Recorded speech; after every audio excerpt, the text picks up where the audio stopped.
Hi guys, kumusta kayo? For a short story, ito na ngayon day 2 ng exam ni Via. Bago nga mag-exam, hinayaan ko muna siyang mag-lead sa amin sa prayer.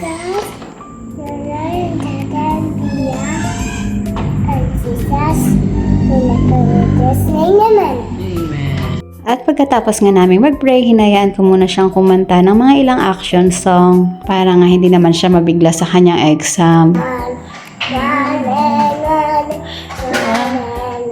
The wheels on the bus go all through the town.